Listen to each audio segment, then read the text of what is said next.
and welcome to the show. An extra special one this week as it's our Ding Dong Derby Day Christmas cracker. Couldn't have done that one any better. While COVID has postponed 10 games this weekend, we've still got 13 cracking contests to bring you from our extra special Christmas studio. So let's get started in National 1 and the battle for the Northwest throne. Sale FC are looking to end 2021 with some Christmas cheer by solidifying second place. But they faced a resurgent promoted Coldie, looking for 3 wins on the bounce at Haywood Road. With this clash dubbed the game of the Northwest throne, it was certainly a battle fit for Westeros. The hosts, yet to taste defeat in their fortress, started the scoring after 5 minutes for a Jack Metcalf converted score. But Coldie put their own stamp on the game, with Lucas Tiverington opening his side's tally in consecutive away matches.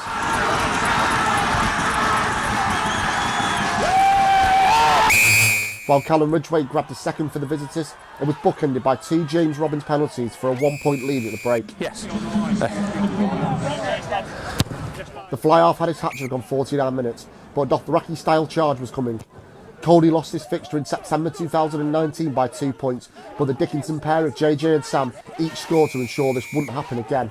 But winter had truly come to Haywood Road for a first home defeat of the season, as Coldie could celebrate. 2 sides desperate for an early Christmas present were Cinderford and Birmingham Moseley. Both without a win since the middle of November, they met at Dockham Road in the River Avon derby. Winter blues was the theme of the first half an hour in Gloucestershire, with opportunities going awry for both sides. But it was Birmingham Moseley who struck first, as Oliver Allsop dinked a penalty between the posts. The try scoring would get started in the next set piece. Nathan Taylor once again profiting. Moseley have won games in dramatic style this season and showed some of that intent before the whistle as Isaac McNulty capitalised, but another Allsop penalty would end the visitors' scoring as Taylor powered over again. It was one hooker for another when Jack Priest added 2 more scores of his own for the bonus point. A first home win since mid-November and back to second in the table. It will certainly be a Merry Christmas in Cinderford. Cambridge have been rocking around the Christmas tree, unbeaten in December, and they hopped across the border to Hertfordshire, looking to give Bishop Stortford a blue Christmas in the Eastern Derby. The last time these teams met at Silver Lees, fans were treated to a 9-try spectacle, and another try-fest looked on when Cambridge were awarded a penalty try after just 2 minutes. While Bishop Stortford have had difficulty finding wins, Will Roberts addressed the problem very directly to draw them level. Ben Brownley's 17th try of the campaign and a brilliant Stortford move ended by Alex Gillan ended the first half all square, but Richie Williams' half-time team talk inspired one man in particular, prop Zia Alexis, profiting twice from the Blood and Sands powerful pack. The Christmas party could start for Cambridge, while Seb Brownhill ensured Bishop Stortford took their own gift of a losing bonus point. As for a first win against the visitors since 2019, that'll have to be a New Year's resolution. Our last Nat 1 derby takes us to the southwest. Taunton Titans have won 5 games in their debut third-tier season and look to get the Christmas party started against Plymouth Albion. How about a first ever competitive meeting between these 2 Southwest teams as an early Christmas present? 1,200 people came to see the match unfold at Veritas Park, and it only took 9 minutes to get going. While Connor Eastgate's boot put Plymouth Albion on the board, they could not stop the Titans' attack, which saw Lewis Webb and Toby East over the line. The visitors did keep fans on the edge of their seats before half-time when Shay Cornish ran in here. After the restart, the crowd was treated to a manic 10-minute spell. Isaac Dalton got the home fans going with the bonus point score. Then Dan Pullinger-Ham bundled over 2 minutes later in a breathless display. The day would belong to Taunton though, as perfect kicker Jack Walsh added the last score of the game. Some real Christmas entertainment in Nat 1. 3 of the 4 games saw the team separated by 3 points or less at half-time. Rosslyn Park lead at Christmas, Cinderford leapfrog Sale, while Coldie and Taunton both climb. It's as you were at the bottom, the only change being a losing bonus for Bishop Stortford. Let's head down to National 2 North and up to the northeast. You'd think Blaydon were on the naughty list with 7 consecutive losses, but could Tynedale's failure to win on the road give them something to cheer about this Christmas? Blaydon burst into life from the whistle at the Crow Trees to send Nathan Bailey over the line. and the side that started bottom of the table found themselves 2 tries up in the first 10 minutes through Ethan Clark. The day marked a special reunion for Tyndale's Chris Wearmouth, having spent 9 years with Blaydon. Departing in 2018, the lock marked his return with a score on 14 minutes, and the visitors thought they could draw level when Dan Loden charged over, but he was held up. Blaydon defended and attacked brilliantly in equal measure, earning a scintillating 3rd try scored by Austin Phillips. Wearmouth would find the line again in the closing stages for Tyndale, but the North East crown belongs to Blaydon for Christmas. It was Lancashire versus Cheshire at Woodlands. Fylde were looking to close the gap on the top 4, while Chester were looking for a stocking filler. Back-to-back wins for the first time since November. They say Christmas is a time for forgiveness. The Fylde were in no mood to forgive in their last run out. Coming off a defeat to Hornham Road, there was barely a minute on the clock as Tom Grimes crossed brilliantly. Chester gave travelling fans slim hopes of a contest, but Grimes would wipe that out in a sensational first half display, latching onto hooker Ben Gregory's pass before gobbling up Matt Surges' chip. The second half started in an equally brutal fashion, with Scott Rawlings strolling over and Gregory finding a line in 10 minutes.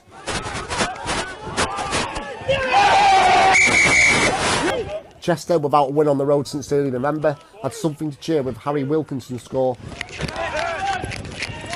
But the snowstorm of Fylde scoring hit 6 just before the whistle, with Tom Carlton making sure he and Grimes led the scoring into the festive period. You wouldn't blame Stourbridge fans for saying bar humbug, having lost their only game of the campaign so far at the start of December. But could Lucktonians give them a nasty Secret Santa surprise on the Battle of the Border at Mortimer Park? The best Christmas gifts are always surprises, but the hosts have a giant killing habit, which showed signs of being repeated on 8 minutes. After a gruelling 20 minutes, the West Midlands side's pack showed their power to get Jack Lee over the line. Lucktonians would take the lead into the break with a sensational flowing move for Rob Bengry to finish. And the Mortimer Park faithful could really celebrate on 50 minutes after a fracas reduced Stourbridge and saw them concede a penalty try. The visitors would finish with a flourish through Mark Harrison and a second lead try. At Christmas, the best gifts are surprises, and Lucktonians getting another one over a top 5 side is an absolute blinder. Hull Ionians and Hull met for the first time in 7 years in the East Yorkshire derby, with the visitors having the chance to be top of the tree during the festive period. Hull started the scoring with a pushover try by Hall. Hull then scored again after 10 minutes with a good try in the corner by Dean. Hull Ionians then came back after 14 minutes with a number 8 rounding off a slick move to score an unconverted try. On the stroke of half-time, Adelaide then scored a converted try for Hull. The half-time score being 5 points to 19. The second half was a very even contest, with Eyes scoring an interception try and 2 penalties to a late penalty by Hull. The final score being 16 points to Ionians and 22 points to Hull IUFC. 2 committed sides, with Hull always having the edge and Ionians looking at missed opportunities. 23 tries were scored across the 4 Nat2 North games. Read all about them in detail in the rugby paper. Hull are top of the pile for Christmas, Stourbridge climb with their losing bonus, and Fylde have tightened the top 5. Blaydon are off the bottom of the table for the first time since mid-November, only on points scored. Let's head to National 2 South now, and it was Panto season in the capital. Henley have been saying, "We're behind you," on their way to 6 wins from their last 8. While Barnes have been saying, "Oh no it isn't," in the face of defeat with 3 draws. But who would come out victorious at Barnes Elm? 2 teams going out of hammer and tongs. Yeah. It's hard to get momentum. It was very, quite a lot of errors, unforced errors that stopped us getting momentum, playing on phases and structure. But we tore them apart when we got the structure going. We're definitely building something here. It's just about that full 80, just believing in ourselves in the full 80. Well, on a dull winter's day at Barnes, quite chilly, the result was 17-all, Barnes 17, Henley 17, nothing in it, 3 tries apiece, absolutely brilliant game, end to end, both sides fully committed, and in the end I guess the result was fair. Both sides had a yellow card, evened it up, But what a game, and well played, Barnes. Thank you very much for everybody, and a Merry Christmas. In the winter wonderland of Kent, Canterbury welcomed Guernsey.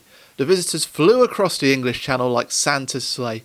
They've been a bit off course in recent weeks with 1 win from 4, while the hosts were looking for Yuletide cheer with back-to-back home wins. A glance at the table would suggest a Canterbury win being called miracle at the Marine Travel Ground. That, though, would completely gloss over a superb performance for Matt Corker's side. Guernsey, who had led the way back in October, put the pressure on through a slick move finished by Anthony Armstrong. But Canterbury started to get the crowd warmed up on 26 minutes as Frank Reynolds charged through the line. This saw a Christmas star emerge for the host in Tristan King. Having swapped hooker for flanker, he was on both ends of a brilliant move for a lead they wouldn't let go. Corker was smiling from ear to ear as Ben Cooper and Aidan Moss ran in back-to-back scoring bonuses at home, while Owen Thomas and Dwayne Horrocks did get 2 more tries for Guernsey. A Dwayne Corker and cracker was the cherry on top for the Kent side. Here's one from the Christmas cracker for you. What do you get when you cross 2 teams separated by 3 miles, a great crowd at the rugby park and some festive cheer? Rochford 100 versus Westcliff in a battle at the bottom of National 2 South. It was a dank, dour afternoon, but the game was very competitive, capitalised on good line-out play from the start, and Westcliff, although they attacked on a number of occasions, did make a few mistakes which didn't help their cause. The second half was much of the same really, but Westcliff upped their game quite a lot in the first 20 minutes or so of that half, where they scored a try through Gregory Bannister. To and fro in there. Westcliff put a lot of pressure on Rochford, but Rochford's defence was up to the usual standard and kept them at bay. Game looked like it was all near enough over. Rochford had got there for. On the tinsel toe of the country, Redruth enjoyed their shortest journey of the season, an 87-mile journey to the little town of Barnstaple. You wouldn't blame some Barnstaple fans having a worried look on their face at this fixture. Redruth came into the derby with 56 tries to their name, more than double that of the hosts.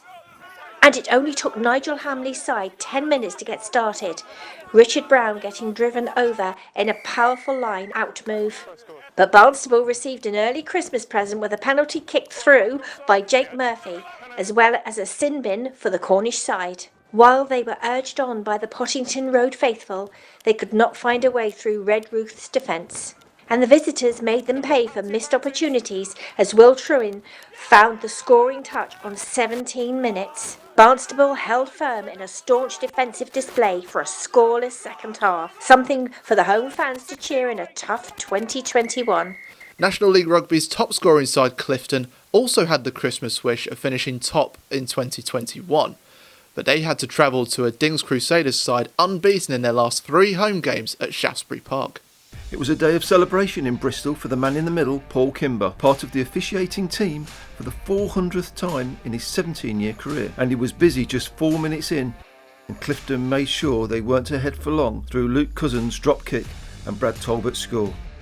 A tug of war then followed with Dings' Dan Challenger and Nat 2 South top scorer Finn Sharp adding to the tally. While the hosts went ahead at the break through captain Jake Holcomb and Tom Hagen, this held-up drive sparked a turn in fortune. Clifton have been scoring machines through their swift backline moves, the latest coming for Joe Owen before Cousins kicked the lead and Harry Bate put them out of sight. Tom Wilstead did kick a losing bonus, but Dings Crusaders will have to wait a bit longer to crack Clifton. Well, what a way to end the year in National 2 South. 12 second half tries made it well worth battling the cold. The only change at the top sees Redruth and Clifton climb as Esher and Worthing can only watch. Barnes and Dings put pressure on the top half with 2 points. Rochford 100 and Canterbury have tightened things up. Well, that's it from National League Rugby in 2021. What a fantastic first half of the season it's been. We'll bring you some of our favourite scores from the season so far shortly, but all that's left to say is thank you very much for watching, have a safe Merry Christmas, and we'll see you in 2022.